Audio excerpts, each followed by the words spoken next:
Hey dolls, it's Theodore here for Ask Theodore Thursdays. Yet again, it's Thursday and I have 3 fabulous questions to ask. First, I want to put a little something out there to all my dolls. I think it would be really fun if for Ask Theodore Thursdays, some people would send videos and some people would send pictures. So then I could look at an email, a picture, and a video just to shake things up and maybe bring some more views to my channel. So if you have a question, consider doing a video or sending me a picture. Just make sure that you notate in the email that I can use it in the video. That's all I need. All right, so for my first question, it is, I have a hair problem and I have no idea what I'm doing wrong. Oh, by the way, I'm holding my iPad just so you don't think I'm like looking at something random. Anyway, I have medium thickness and length hair. So medium length, medium thickness. Fairly straight, but it can sometimes get curly or frizzy, and I'd like to think it's pretty healthy. I switch between drugstore and natural shampoo, and the only heat I use is a blow dryer after I wash my hair 2 to 3 times a week. I have noticed breakage all over my hair, around the top of my head where my part would be, which is especially noticeable when it's in a ponytail. I have really short bits which won't grow, on the sides of my forehead which always curl and stick up as well. My hairdresser has noticed it as well, and she said the only thing I can do is chop it all off, but I'm only 14 and I don't want to do that. What can I do? What have I done wrong? I'm so confused, as the only thing I can think of is that I've tied it up quite often. Thanks, love your videos, Georgina. All right, Georgina, here's the thing. You can absolutely be creating breakage in your hair by pulling it too tight, especially if you're doing it when your hair is wet. I want to remind everyone out there that when your hair is wet, it is in its weakest moment. It can snap, it can break, it's very, very fragile in that moment. So make sure that you're staying really careful with your hair when it's wet. Don't pull it too tight a lot. A nice thing that you can do in between is you can use one of those fabric headbands and put it over there around your hairline. That will basically make it feel smooth, but it doesn't have to be so tight. Another thing that I would do if I was on set and you had those flyaways is you can take a small amount, very small amount of a matte pomade and rub it in your hands, and basically you can use that to lay those small hairs down. Now, if you've had the small hairs around the face for a long time, it's probably genetic. One thing that you can do, it does create a small amount of damage, but it works, is you can do a Brazilian blowout or a keratin treatment just on your hairline. It can help smooth those small hairs out so that they're easier to blow dry. Another thing you can do, like I said, is use a matte pomade.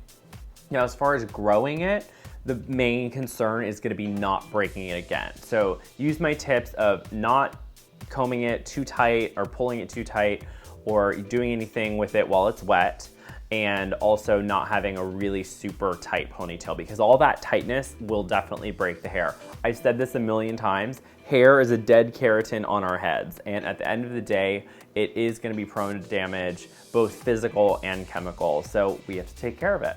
I hope those different points helped you, and let me know how that goes. All right, my next question is, hi Theodore, I really enjoy watching your videos. They are so informative and entertaining. Thank you. I'm 13 and I live in Australia. My hair is dirty blonde, half straight, half wavy, and medium thickness. When I was 11, I got layers in my hair because all my friends told me I needed them. My hairdresser straightened my hair after the cut, so it wasn't until I washed my hair the next day, oh no, I know where this is going, that I realized how weird it looked.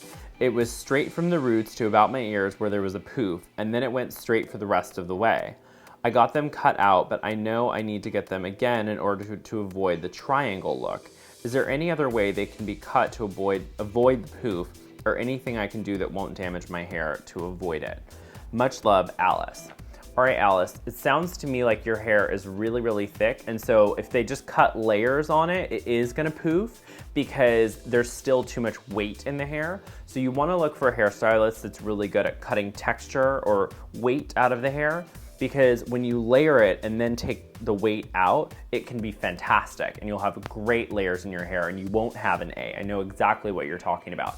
But if they're just simply pulling your hair out, cutting it off at the end really blunt, and then creating that kind of layer, it's not gonna work. So you wanna look for hairstylists that are gonna cut into your hair and really create a nice shape that's perfect for your texture.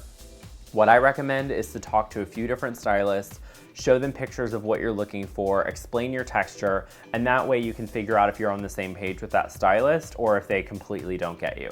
And then you don't have to get your hair cut by them and you can move on to the next person. So interviewing a hairstylist is completely appropriate. When people want to come in and do a consultation with me, I always talk to them about their hair, and it's sort of my job to try and win their business. So I'm going to make sure that I'm going to listen and really get an idea of what they're looking for. And any great hairstylist will do that for you. So that is my recommendation, Miss Alice. All right. I just realized my lips are so dry. I need to do a whole thing on lip balm. Thumbs up if you want a video on the best lip balms for winter, because my lips are dry. Okay, next question, last question. Hi Theodore, I just came across your channel and I love your tutorials and Ask Theodore Thursdays. Thank you. My problem is that I tried to dye or lighten my hair. It's dark brown, curly, wavy. I tried to do it myself, which was a disaster, as these things can be. We've all been there. Then I put a darker color over that tried to cover it up, but it looked like I colored my hair with a Sharpie because there was no dimension. This is what happens. I then found out about a product that was supposed to strip the dark black out of my hair, and I thought I would give it a try, but I was not expecting for my hair to go red after. Yes, again, that's what happens. In the end, I put a dark brown color over it to get rid of the red, but it soon faded and I got a semi-permanent dark brown put on at the salon. Oh my God. I have heard so many of these stories before. It has been a while now since it happened and I'm trying to grow out my natural color, but I'm in this awkward stage where I have my dark natural hair grown out to about my ears and the rest is dark, but in the sun you can see the red. It kind of looks like a bad ombre job. Do you think it would be a good idea to dye the ends again to get rid of the red that is showing through, or should I just wait for it to grow out? Thank you, Anissa from Texas. Sorry if you can hear that, I'm doing laundry right now. All right, Anissa, sorry, she even showed me like how to say it, Anissa. All right, Anissa, you have been through the ringer. I hope you've learned your lesson about like easy at-home hair color. There definitely is easy at-home hair color, but you just have to really know what you want and where you want to go. Clearly, you've got involved in a huge string of craziness, and you're letting it grow out, which is great. What I would recommend is you can absolutely get the red out of this part of your hair without damaging it.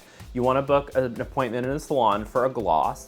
And what that means is it's a demi-permanent hair color. There's little to zero damage. It's gonna leave your hair a lot shinier.